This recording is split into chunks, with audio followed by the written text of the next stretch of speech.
Ano, katoličtí duchovní mohou přispět svou prací k zachování světového míru.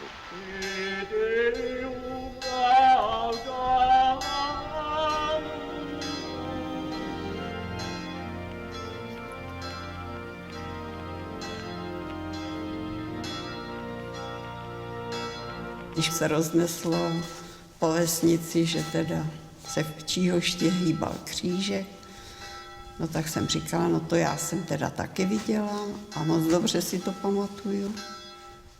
Áno, aj modliť sa, to je veľmi dôležité. Ale aj pomáhať nášmu ľudu budovať vlast. Křížek se začal pohybovat, když důstojný pán kázal. Pan falář se toho bál. On říkal, pane Bože, co pak na mě pán Bůh sesílá. Je nutno, aby v skutku stroskotali všechny pokusy reakce zakotvit kdekoliv v řadách našich občanů. Mezi Vánocem a Novým rokem 49 jsme se sem byli s mojí matkou podívat na křížek a pan farář nám říkal v té úplně mrazivé noci otevřené dveře.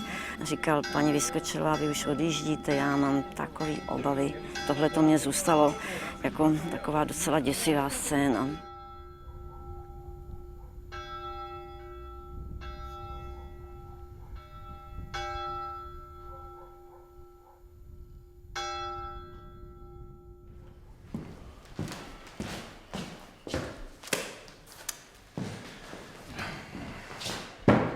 Tak, soudruhu Skedle.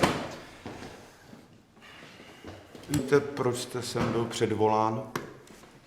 A byl jste řádně poučen? Ano, byl. Takže nejdříve nám řeknete něco ke své osobě, prosím nacionále a kdy jste se stal příslušníkem státní bezpečnosti? Jmenuji se Robert Skerl. Narodil jsem se v roce 1924 v Praze na Žižkově. Hned po válce jsem se přihlásil do pohotovostního pluku a v Ústí nad Labem, Liberci, Varnsdorfu a dalších místech jsme prováděli odsun toho německého Ksindlu z naší republiky. Do komunistické strany Československa jsem vstoupil v roce 1947. Únor 1948 jsem prodělával v Bratislavě jako velitel pohotovostní čety. Ve státní bezpečnosti jsem byl zařazen na církevní oddělení. A tam vám byl přidělen případ čihožského faráře Toufara? Ano, případ takzvaného číhožského zázraku. Od násilné smrti pátera Josefa Toufara uplynulo 66 let a jeho pohnutý osud nás zajímá a fascinuje nejen proto, že jsou mezi námi ještě svědci jeho života, mučení i umírání.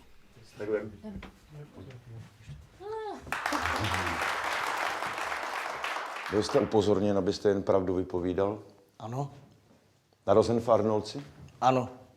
V normální rodině? Nejdřív práce, teprve potom škola, říkávalo se u nás. A jak to, že jste se tedy potom stal knězem? Bůh mě povolal. Cesta Josefa Toufara ke kněžství nebyla přímočará. Vyrůstal v hospodě s velkým hospodářstvím a otec si rozhodně nepřál, aby se stal farářem. Dlouho to vypadalo, že z mladého Josefa opravdu bude sedlák nebo hospodský. Teď mám pravidelně skoro u všech hlav ty přibřený oči. Na antických hlavách nebo římských byly otevřený a byly ty bulvy vidět, byly to. Mně se zdá, že se nedívají ty oči. A když se přibřou do štěrbinek, tak se mi zdá, že se dívají. My se jako dívají do daleka, jako do věčnosti. Než se dostaneme k případu Toufar, co jste dělal za války? Během války jsem pracoval v cirkusu Bush, který stál na Žižkově u penzijního úřadu. Nejdříve jsem krmil cirkusová zvířata a celkem k ním získal vztah. Potom můj vedoucí zjistil, že bych mohl dělat šaška. Naučili mě nalíčit se, nějaké barevné oblečky mi dali a já začal vystupovat před publikem. No, asi mi to šlo, protože lidé se bavili při mých výstupech a měl jsem často dlouhý potlesk.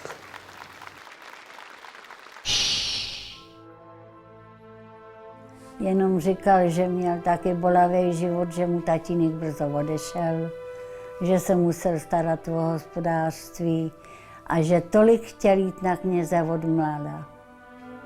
A že až potom ho vysvobodila švagrová, že si ten grunt vzala na sebe, takže klidně mohl jít, ať mu říkali třeba dědečku v semináři nebo v gimpláři. No.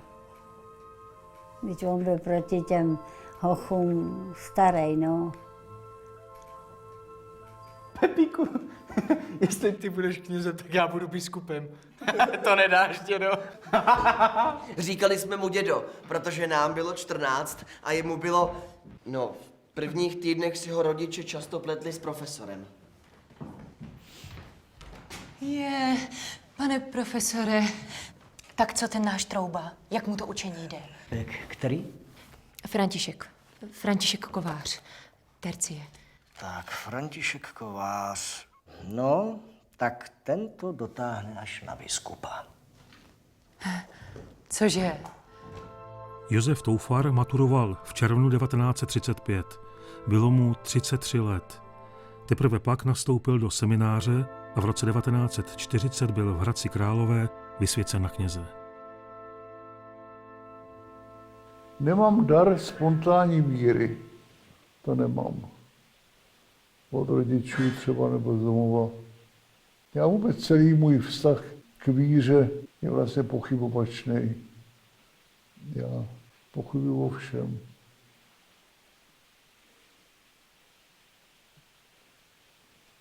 Ale zdá se mi, že to není tak špatný postoj ani. Člověk o všem musí se sám přesvědčit nebo sám si to vydumat. To není špatný. Na svoji první kaplanskou štaci nastupuje Josef Toufar v létě 1940 do zahrádky u Letče nad Sázavou. Brzy se stává přirozenou autoritou nejen pro katolické farníky. Dokáže propojovat věřící i nevěřící. Vyučuje v 7 školách, za války vlastenecky káže a kryje řadu protinacistických aktivit. Teprve po válce může naplno rozvinout svoji službu a organizační talent. Respektovaný kněz je však hned po komunistickém puči v březnu 1948 na nátlak okresních i místních komunistů přeložen do Číhoště. Okresní akční výbor Národní fronty a zájmových složek v Letči nad Sázavou žádá o vaše přeložení, aby bylo vyhověno veřejnému mínění lidu.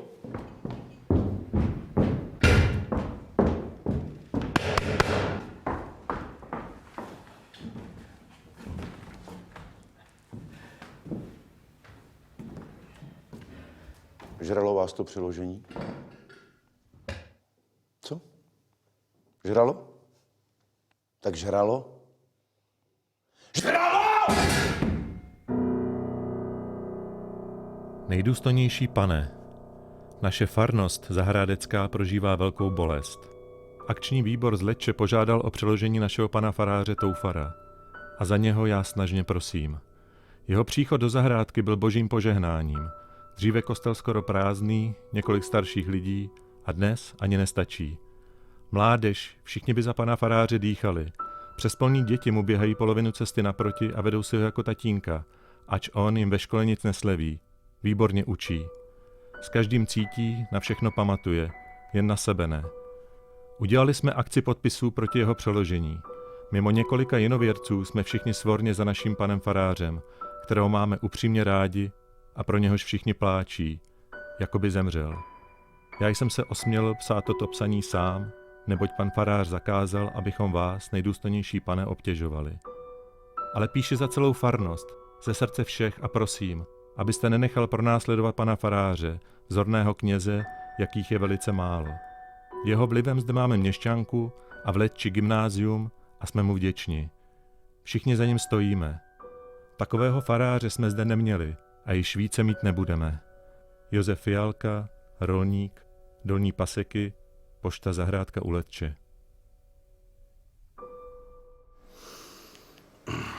No.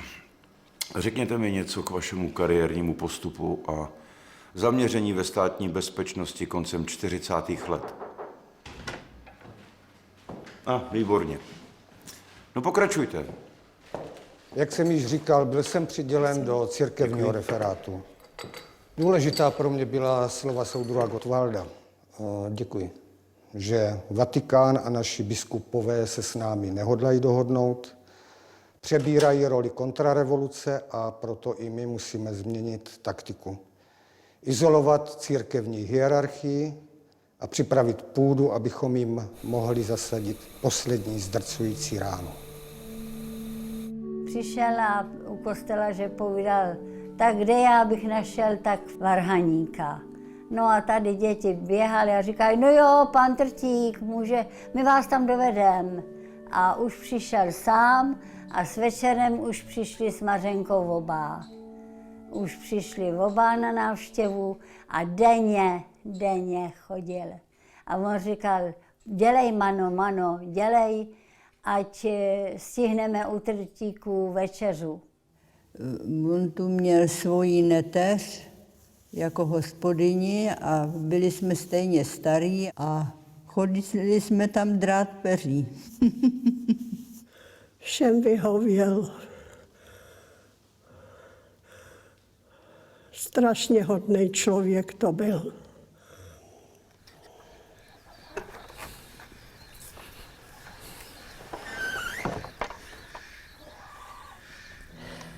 Co jest to prozřetelnost Boží? Prozřetelnost Boží, to je Bůh sám, jenž stvořil první žitný klas, poněvadž věděl, že na našich horách se nebude dařit žádnému jinému obilí tak dobře, jako žitu. Prozřetelnost určila pro teplé krajiny Jižní Moravy vinnou révu, pro chladné kraje Českomoravské Vysočiny brambory. Prozřetelnost Boží dává nám všechno, co jsme měli, máme a mít budeme. Bez ní nejsme žádný nic. Prozřetelnost Boží, kež bych i já mohl říci se žalmistou Páně.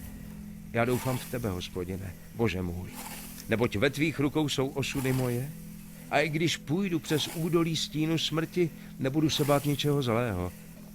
Vždyť se mnou jsi ty. Amen.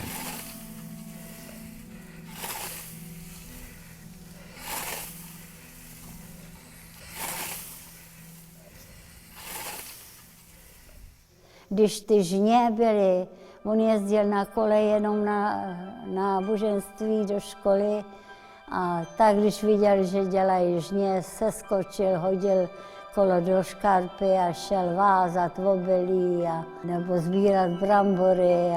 No zas potom dostal košík od cesty a smál se, že si vydělal a ještě, že udělal školu. No to bylo, no takovej se nerodí, takový kněz, no.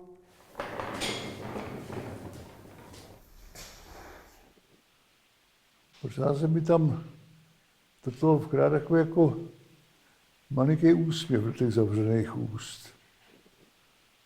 By měl být spíš tragický, že jo, ty koutky dolů, ale nějak mi to se zdá, že k tomu jeho postoji, k tomu nadhledu, který já tady se snažím o to, že to nevadí.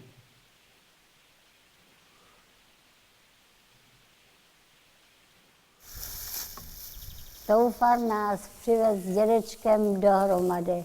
Já jsem měla hocha z druhé vesnice a on říká, ne, Růžo, ty nesmíš si vzít cizího člověka, ty se musíš vdát do Čihoště, aby se měl kdo do smrti starat o kostelíček. A já jsem říkala, to se nestane asi. Helejte, ono se to stalo. 63 let jsme spolu byli letos. Zaplať pámu.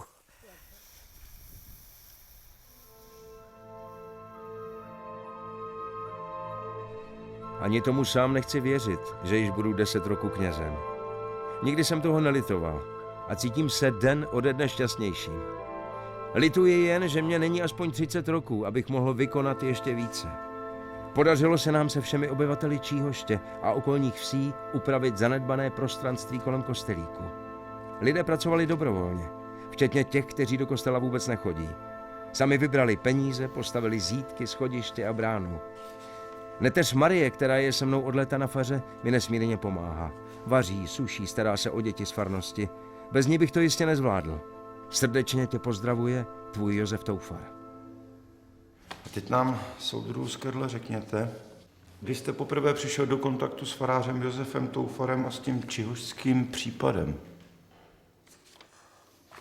No tak tohle bylo někdy v průběhu ledna 1950. Tehdy, pokud si vzpomínám, nám bylo řečeno, že na té věci hodně záleží soudruhu prezidentovi Gottwaldovi a ministrovi Čepičkovi.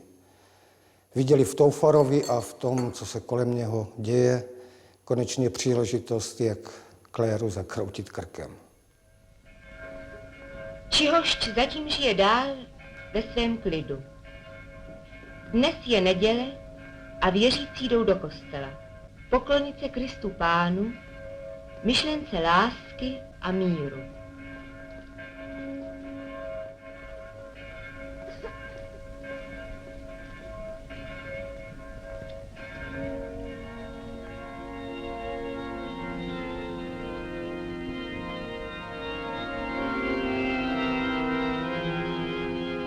Tak to vypadalo v Čihošti vždycky. Věřící se modlili, farář Toufar kázal. Až dnes, Právě když farář Toufar kázal, pohnul se křížek na oltáři. Naklonil se, ale nespadl. Vrací se, naklání se na druhou stranu. A ještě, a ještě, a ještě. Zázrak? Ti, kdo to viděli, nemohou věřit očím. Zázrak. Věřící jsou vzrušeni. Jak pak ne? Vzrušení však není tak velké. Zázrak je příliš nečekaný a vidělo ho jen 19 z těch, kdo byli v kostele.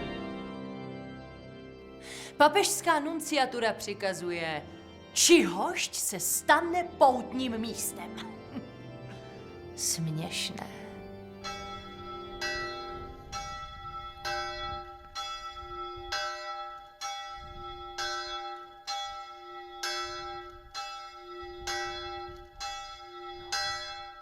Jmenuji se Božena Kotrbová, ta Svobodna Kovandová a v roce 1949 mi bylo 11 roků.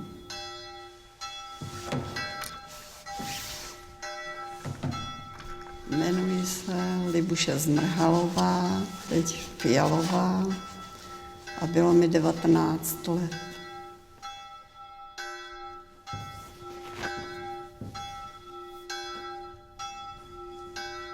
Jmenuji se Jaroslava Trtíková a tehdy mi bylo 20. Jmenuji se Marie Pajerová a v roce 49 mi bylo 19 let.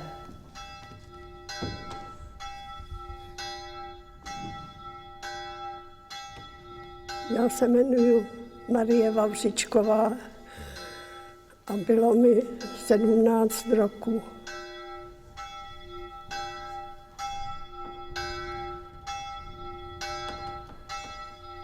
Já jsem Růžena Lebedová z Čihoště a 11.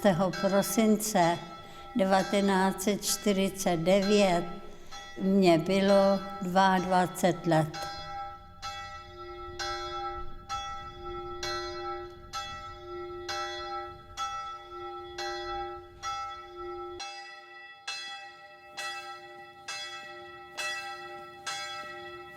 No to je otevří, no. No on, Miloš to tady šel otevřít.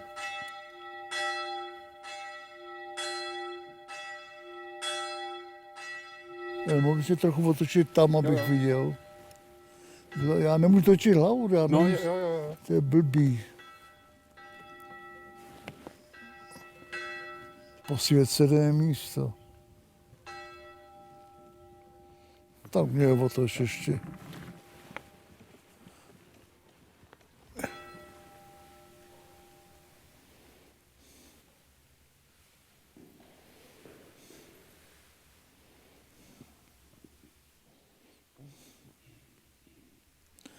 Zvláště my si s tím zázrakem nevíme rady. Jako se nám nechce věřit, že jo? Jsme takový skeptický. Ale jak by tady byl opět udělaný? Tady žádný Forichtung nemohl být.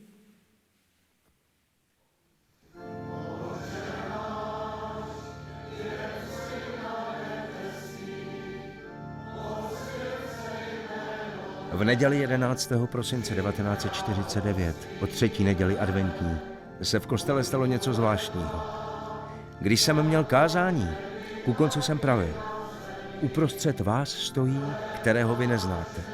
Zde, ve svatostánku, v nejsvětější svátosti oltářní, pro vás bije a tluče milosrdné srdce Spasitelovo. A jak jsem to říkal, kříž na svatostánku se začal naklánět. Nejprve napravo, pak nalevo, zase zpět napravo a nalevo. A pak se zastavil uprostřed, ale již se nedíval k hlavním dveřím, ale celý se natočil směrem na kazatelnu.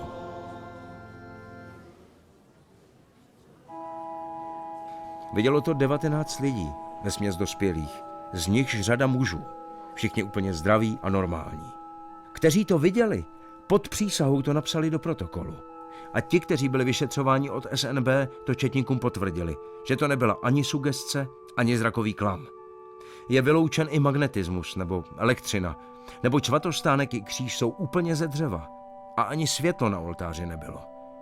My to zatím za zázrak neprohlašujeme, ale všichni v tom vidí nějaký zvláštní nadpřirozený úkaz.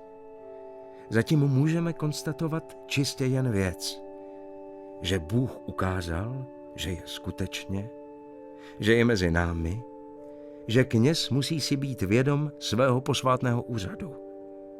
A hlavně, aby si každý dal do pořádku své srdce a duši. A pak se nemusí báti ani zlého. A milost a láska Boží budou s námi stále.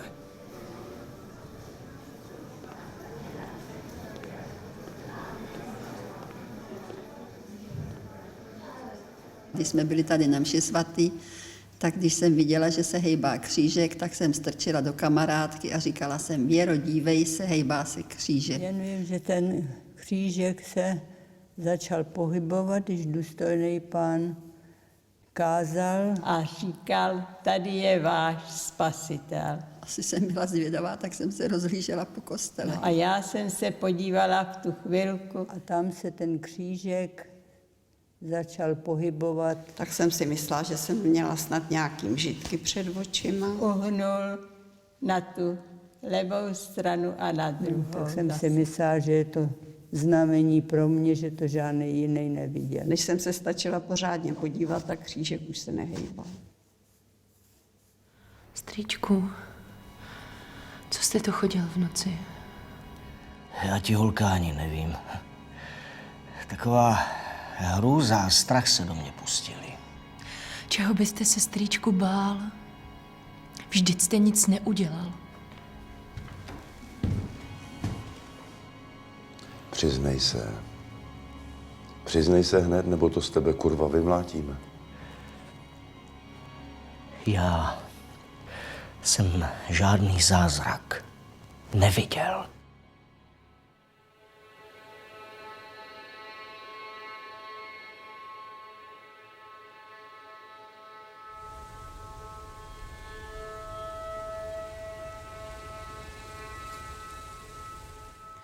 No, tak dál jsme o tím nikdo nemluvil.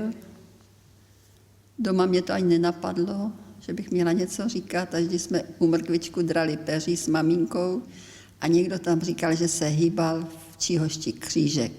A moje maminka říkala: jděte, to není možný. A já jsem říkala: maminko, je to pravda, já jsem to taky viděla.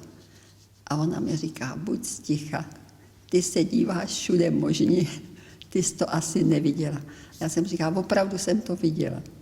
Vidělo nás to asi 18 nebo 19 lidí. Pan farář říkal, že neviděl nic, ale my jsme si trvali na tom, že jsme to viděli. Důstojný pán potom, nevím, k nám nějak přišel, jestli k telefonu nebo jak, a začal říkat, co se tady stalo, že lidi chodí za ním a že to vypravují. A já jsem říkala, já jsem to viděla taky.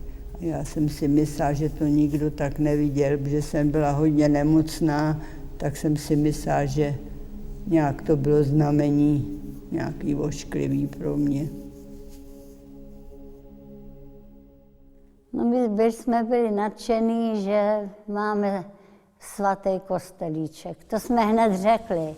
A když jsme někoho cizího viděli, tak jsme rádi o tím jim vypravovali. No, protože jsem jezdilo moc a chodili pěšky poutníci a byla veliká zima, ještě větší než dneska. Tehdy byly 2metrové závěje. Velitel StB Závodský vydal příkaz k realizaci faráře Toufara a zahájení vyšetřování celé věci.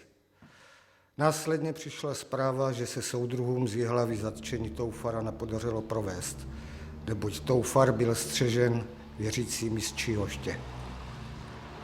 Za této situace dostali jsme od Závodského příkaz provést zatčení Toufara za každou cenu s dalším pokynem: bez Toufara se nesmíme vracet. Pamatuji se, že předem jsme se domluvili na lsti, jak vylákat faráře z fary. V tomto okamžiku nebyli nikým zpozorováni, ač v bezprostřední blízkosti kostela byla hospoda, kde se zpívalo. 28. ledna ho sebrali. Byl tady hasičský ples.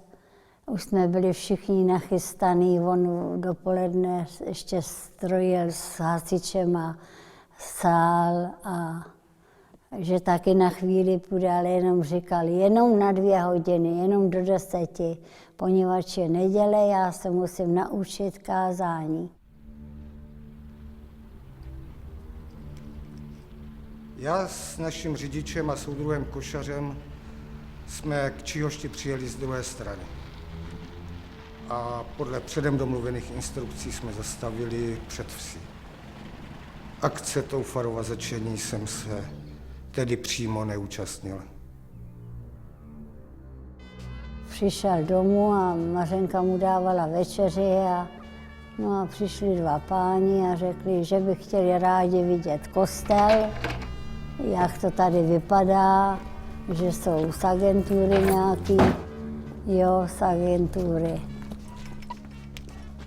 Děláte, půjdete s námi. Státní bezpečnost. Co klíče od kostela? Maňo!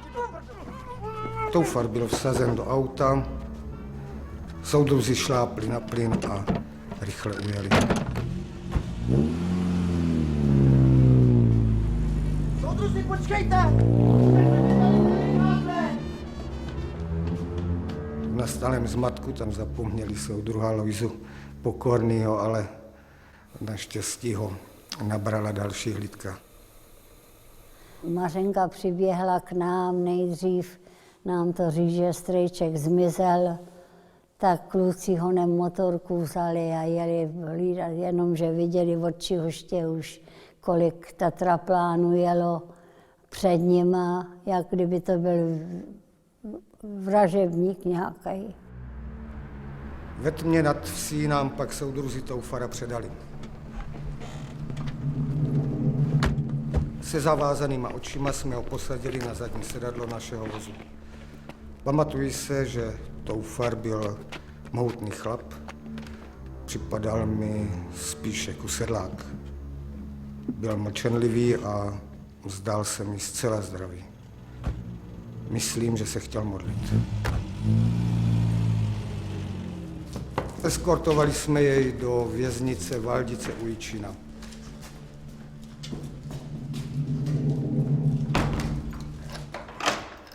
Vím, že k výslechu v této věznici byli určeni soudruzi z instruktážní skupiny pod vedením Ladislava Máchy.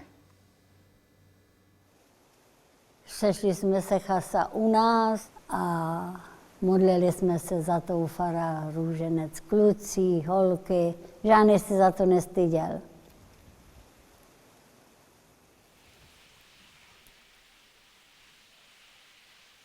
A co oni vlastně od něj chtěli? Aby si vymyslel, jak tam udělal ten zázrak, jo? A oni si mysleli až do konce, že tam udělal nějaký drátky a to. Asi jo.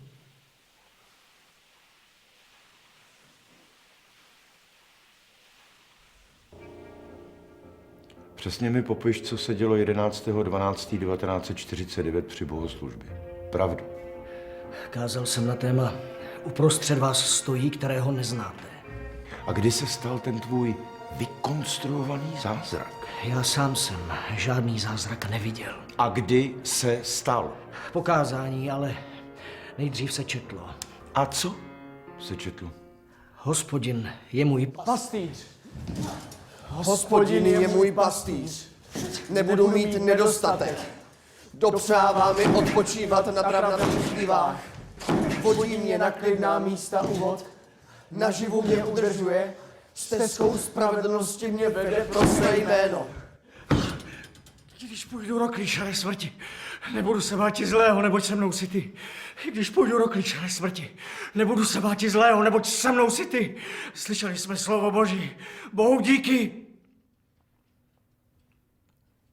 Přijel Tatraplán a sebrali důstojnýho, že jo, potom zase sebrali toho pana Pártla, kostelníka, pak toho Trtíka Vendu a potom pana Pospíšila. No, tak to jsme měli strach.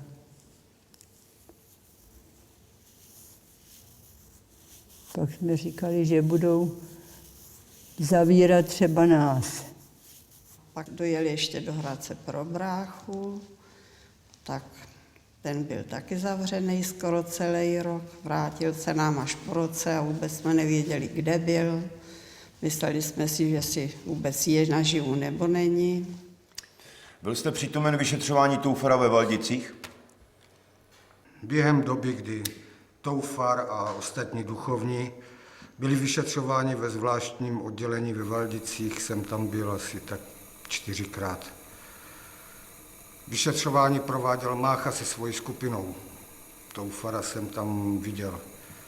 Pamatuji se, že při jedné návštěvě ve Valdicích s košařem nebo s tehlíkem jsem slyšel Máchu referovat, že Toufar je tvrdý a nechce se přiznat. Pak jsem viděl, že se Toufar nemohl sám pohybovat ani pořádně sedět a velmi těžce mluvil. Stehlík mi také říkal, že Mácha při vyšetřování věšel Toufara za ruce na nějaký hák a přitom jej mlátil.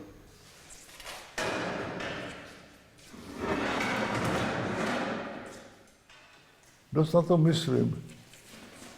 Já hodně spím přes den a mám noci do dlouhý vejpadky. A na toho Toufara myslím hodně.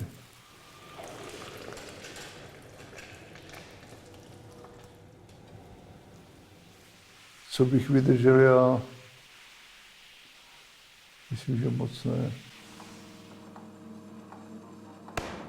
Já věřím v Boha Otce Všemohoucího, Stvořitele nebe i země, v Ježíše Krista, Syna jeho jediného, Pána našeho, jenž se počal z Ducha Svatého.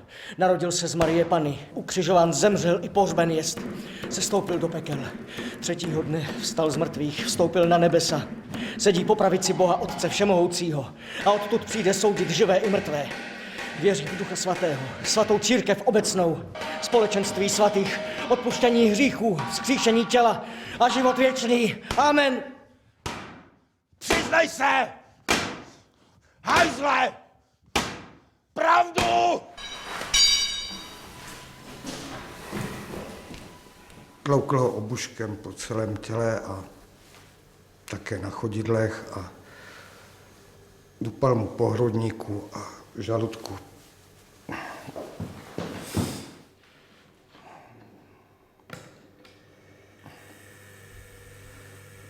Z Máchovy řeči jsem vyrozuměl, že Toufara netloukl sám, ale že mu při bytí pomáhali další.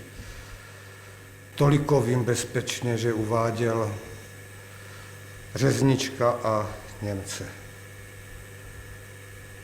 Z Valdic do Prahy jsem vozil zvukové cívky, na které byly nahrávány Toufarovy výpovědi a ty si pak pouštěli soudruzi z vedení a z ministerstva.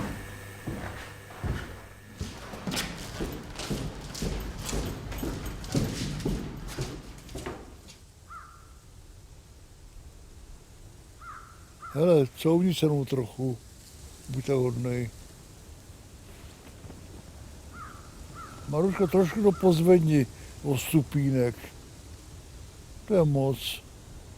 Tak jo. My máme málo hrdinů, náš národ. My nejsme jako Poláci nebo jiní. Jsou hrdinštější. A jako blíž sem, až jako na osu toho bočního vchodu. Popros Marušku, aby to podržela. Taky ten Toufar nejaktivní hrdina, byl klušenej. Hrdinská povaha to on nebyl. Taková stálost ve smýšlení, to je krásná vlastnost. A tu jsem se snažil v tom připomenout. Kdyby šlo úplně o mně, ano, tak to dáte sem. Třeba jsem, nevadí, že není vidět. To jo. Ale ono by šlo malinko osvítit možná. No, já nevím. Vyfoď to, buďte hodnej a jdeme. Filmování v Čihošti jste se zúčastnil? Ano. A s kým? Byl jsem tam se soudruhem Košařem, který říkal, že příkaz k filmové rekonstrukci vyšel od Závodského a ten se vyjádřil, že je to přání soudruhů ministrů Čepičky a Noska a že to chce vidět i prezident Gottwald. Soudruzi vycítili, že se zde naskýtá možnost velkého propagandistického působení na náš lid. Vedle samotného politického procesu s farářem měl vzniknout film ukazující a odsuzující podvodné praktiky kléru.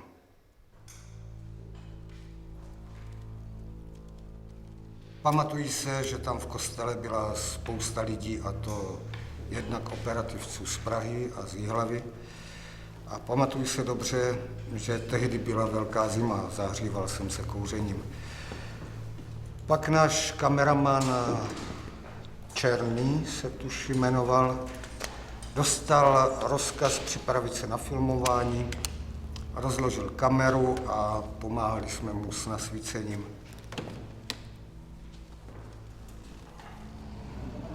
Pak kolem 1 v noci byl Toufar přivezen. Přivedli jej po straně cestou do kostela. Nemohl normálně jít a 2 soudruzi jej museli vést. Vzpomínám si, že na nohou měl rozstřižené bačkory, jelikož pro nateklé nohy ho do jeho bod soudruzi nedostali. Při oblékání faráře bylo vidět, že se sám nemůže obléct, protože sám nemohl zvednout ruce. Pomáhali jsme mu do kněžského ustrojení a nasadili na hlavu takovou tu farářskou čepici. Během pobytu v kostele stále pokašlával a sypavě dýchal. Bokar mu pak pomáhal do schodů na kazatelnu a musel ho tam zezadu přidržovat. Mluvil velmi těžce a pomalu. Vzpomínám si, že mu musela být otírána tvář, neboť krvácel z úst a krev mu vytékala z koutku. Po nějakém krátkém dohovoru znovu celou akci zopakoval. Toho dohovoru se účastnil přítomný prokurátor Čížek a můj nadřízený Čech, pochopitelně kromě některých dalších orgánů.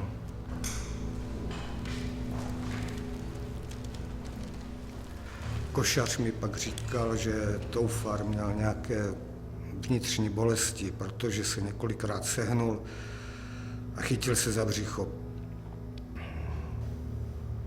Pamatuju se, že když zase vedli Toufara z kostela k autu,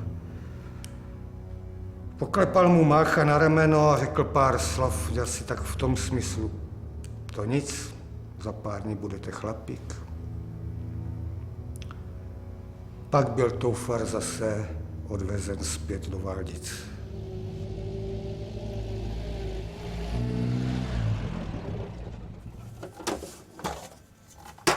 V roce 2016 se nám podařil unikátní nález hrubého filmového materiálu Státní bezpečnosti, zachycující Josefa Toufara několik hodin před smrtí na Číhovské kazatelně. Záběry Státní bezpečnosti z noci z 23. na 24. února 1950 jsou beze zvuku, ale zajímá nás, co Josef Toufar říká, protože je ze sekvence patrné, že na kazatelně cosi povídá.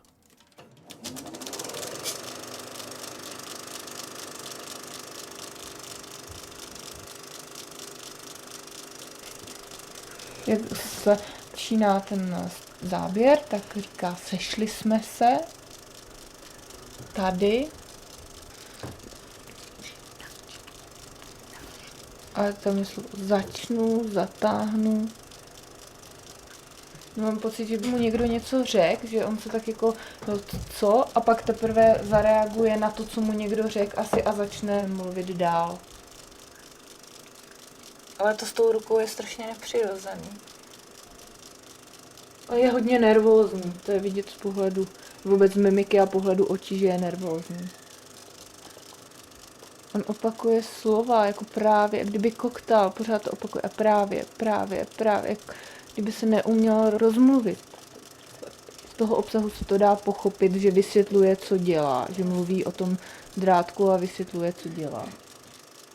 Tento filmový materiál, ve kterém je Josef Toufar nucen manipulovat s mechanismem, který nastrojoval Státní bezpečnost, byl bezprostředně po knězově smrti dán k dispozici filmařům při přípravě propagandistického filmu Běda tomu, skrze něhož pohoršení přichází.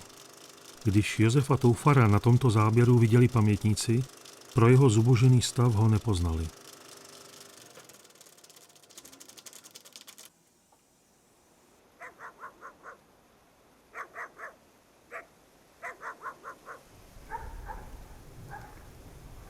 A my jsme chtěli čekat s manželem, až přijde pan farář Toufar domů, že nás musí vodat. Když už to bylo 2 roky a děda už říkal, není to možný, že mám starý rodiče, musíš k nám. No tak jsme se dali vodat, no ale Toufar chyběl. Modlili jsme se před obědem a taky za něj.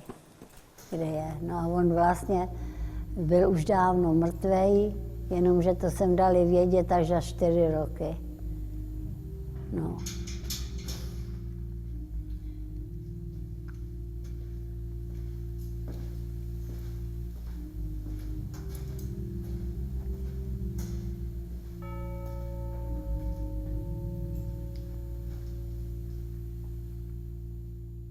Pan Toufar zemřel 25. února 1950. Jak jste se to dozvěděl?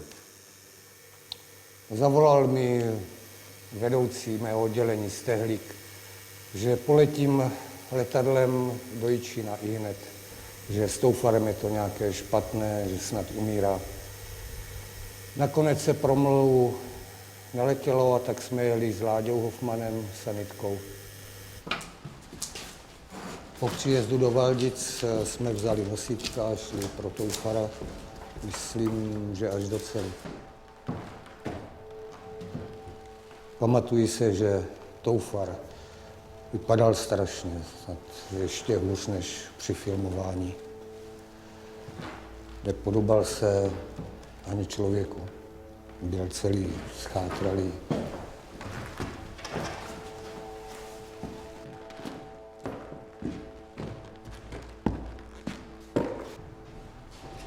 A měl takovou divnou barvu v obličeji a stejně vlastně i po celém těle.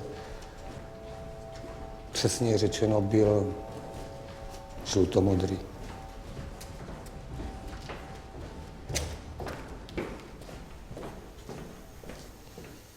Byl v jakési agónii.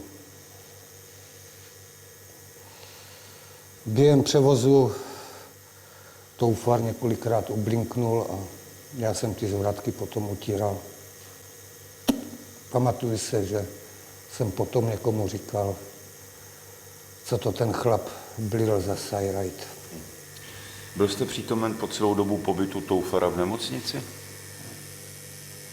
Operace na sále se účastnil soudruh Košař, abychom věděli, co Toufar bude v narkóze případně říkat. Když mu dávali krev, tak skonal.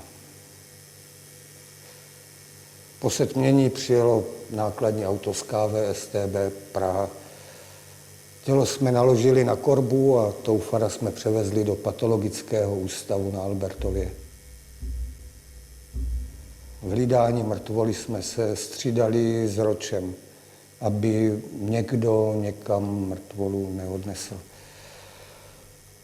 Po pitvě jsem dostal rozkaz, abych jel za pohřebním vozem, který odváží osoby neznámé na pohřebiště do Ďáblic. Toufar byl zakopán v jámě číslo 16, 3. vrstva ze zhora, 2. místo od levého okraje. Na místě uložení jsem vyhotovil plánek hřbitova s označením Toufarova hrobu. Odejít ze služeb StB jsem chtěl hned po smrti Toufara, protože se mě to velice dotklo a s takovými formami práce jsem nesouhlasil. Ale nebylo mi vyhověno.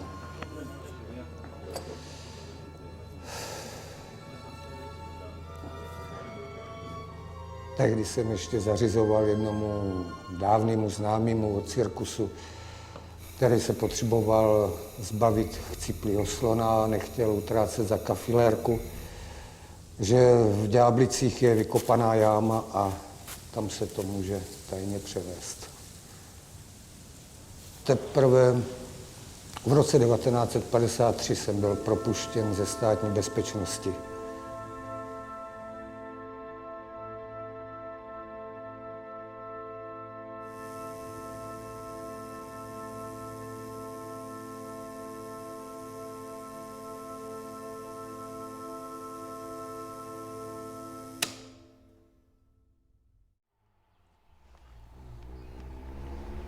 V létě 1954 přijíždí do Zdeslavic u Číhoště, kde žije Toufarova neteř Marie Pospíšilová, černý Tudor se 2 příslušníky státní bezpečnosti. Paní Pospíšilová zrovna v kočárku na kraji vsi uspává malého syna. Celé 4 roky pátrala po svém strýci, psala dopisy prezidentu Gottwaldovi a na ministerstva. Marně. Teď jí estébáci na cestě předají koženou náprstní peněženku a cibulové hodinky po strýci se zprávou, že Josef Toufar byl v roce 1950 následkem prasknutí žaludečního vředu operován a že pacient zemřel. Marie Pospíšilová pak musí podepsat potvrzení sepsané narychlo na kousku papírového sáčku.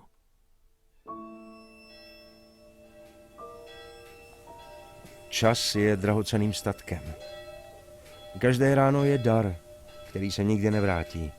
A škoda, věčná škoda každého promarněného dne. I nám ustavičně hrozí otevřená tlama saně smrti. A na větvích našich životů ustavičně hlodají myši.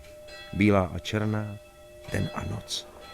A nám ubíhají hodiny, dny, měsíce a uplynul rok. Kolik smutku, kolik bolesti a slz nám přinesl o roku 1949. Kolik radosti a štěstí se nám také přinesl. A jak šťastný byl člověk, který měl hlubokou a pevnou víru, který třeba se slzou v oku mohl říct: Otče nebeský, ne naše, ale tvá svatá vůle se stane. Už nikdy se nevrátí rok 1949. A přece se vrátí. Vrátí se každému na soudu božím. A proto žijeme tak, jako bychom již dnes zemřít měli.